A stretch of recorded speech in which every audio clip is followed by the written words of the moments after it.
कभी सोचा है कि एक पूरा एम्पायर, एक साम्राज्य खड़ा करने में आखिर लगता क्या है?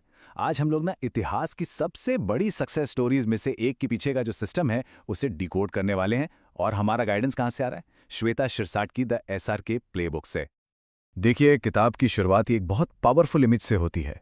सोचिए जरा, वो बालकनी पर हैं और बाकी सब लोग सोफे पर। ये सिर्फ एक दूरी नहीं है, ये एक गहरी खाई है। किसके बीच? सफलता को दूर से देखने और उसे असल में जीने के बीच। और सच कहूं तो यही बालकनी वर्सेस सोफे की जो लड़ाई है ना, वही हमारी आज की पूरी बातचीत का सेंटर पॉइंट है। इस किताब की सबसे कमाल की बात पता है क्या है? ये शाहरुख खान के करियर को सिर्फ एक इंस्पिरेशन स्टोरी की तरह नहीं देखती, नहीं, बल्कि ये उससे एक ऐसे सिस्टम की तरह देखती है जिसे दोहराया जा सकता है।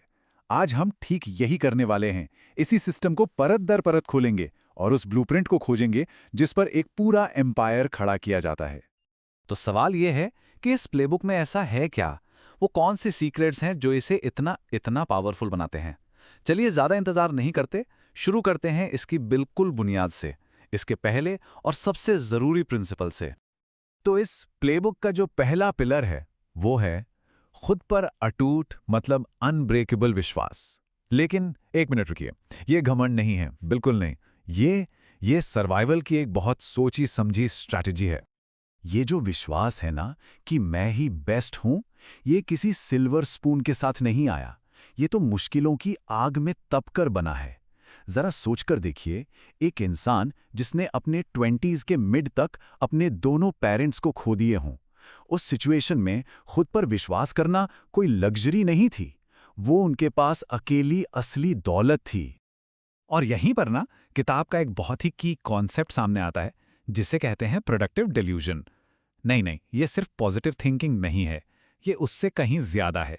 ये एक तरह का मेंटल टूल है, एक ऐसा मानसिक किला बनाने का तरीका जहां जानबूझकर हर उस आवाज को बाहर रखा जाता है जो यकीन को कमजोर कर सकती है।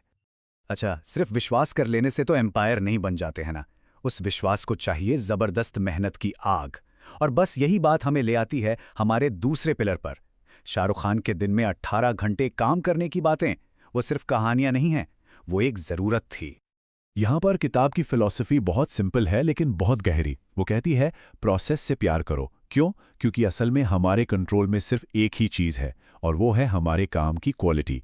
रिजल्ट क्या होगा वो हमारे हाथ में नहीं है, लेकिन जो काम हमने किया उससे मिलने वाला सेटिस्फैक्शन, बस वही असली इनाम है।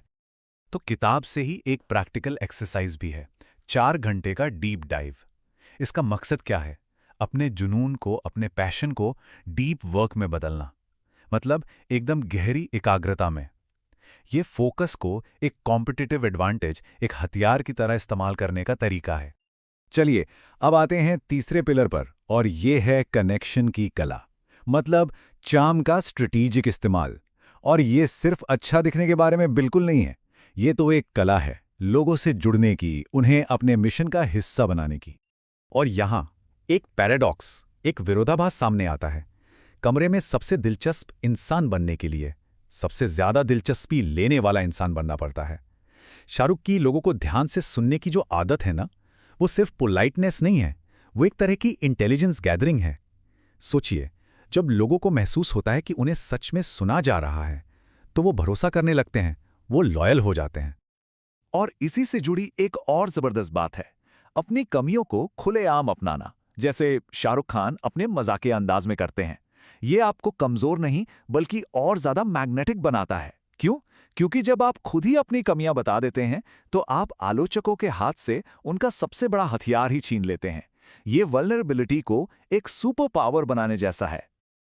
और अब हम पहुंचते हैं इस प्लेबुक के आखिरी और शायद सबसे गहरे प्रिंसिपल पर। इसका ताल्लुक छोटी मोटी जीत से नहीं है, इसका ताल्लुक है एक लेगेसी बनाने से, कुछ ऐसा बनाने से जो हमेशा हमेशा के लिए रहे।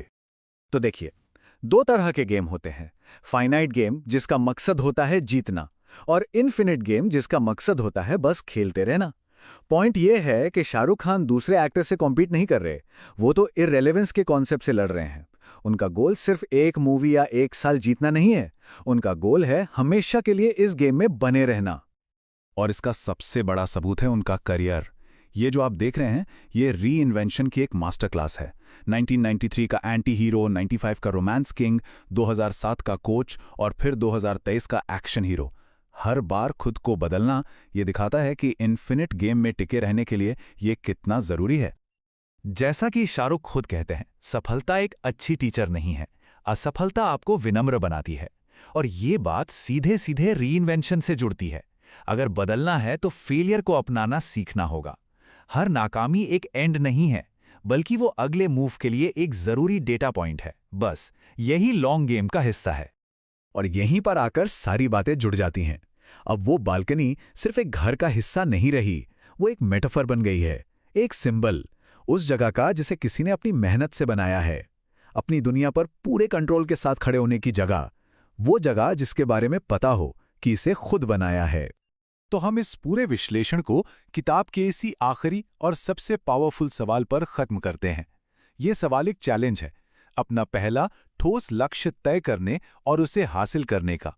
तो सवाल हम सबके लिए है, हमारी पहली बालकनी क्या है?